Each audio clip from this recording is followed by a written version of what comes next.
gai lam hi ki pa na ka song lung kham na hon tuang ze nop sak na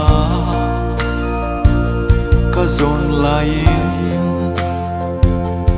hak san nan hon tua lung kim na ka zong vui na ngen hi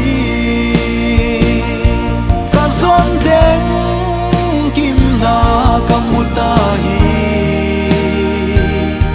Jesu Christ a sel gu kim na ong kim na in Christo nung ta khomin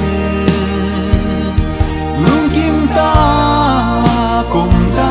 nung sin sa khi bang kim ma lung kim dan ka thei ta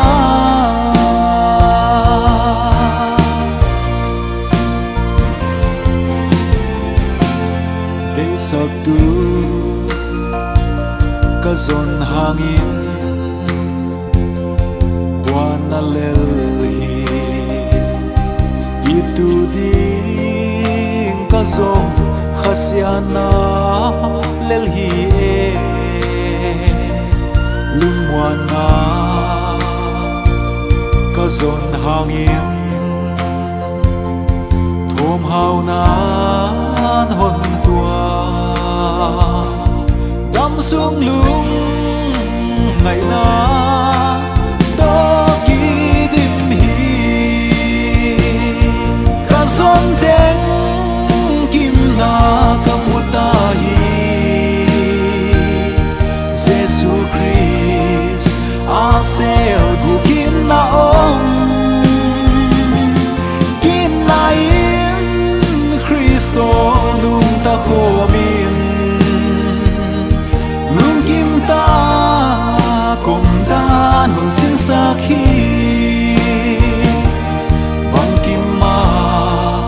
lung kim dan ka thei ta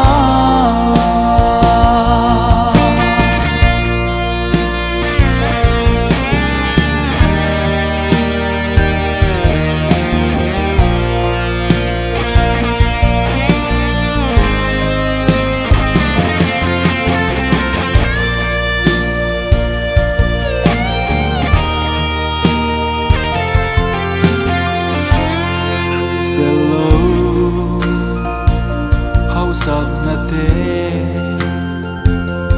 lung kham na hi Christe lo hin khoa wana him himom lo Christe lo ki na zo so dai zo ong lo Chris lo kim thei lo ka zon deng kim na ka muta hi Jesu Christ a sel gu kim na ong kim na in Christo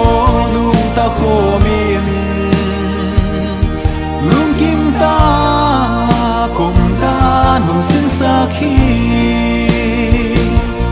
ka zon deng kim na ka muta hi Jesu Christ a sel gu kim na ong kim na in Christo nung ta khomin lung kim ta kum ta nung sin sa khi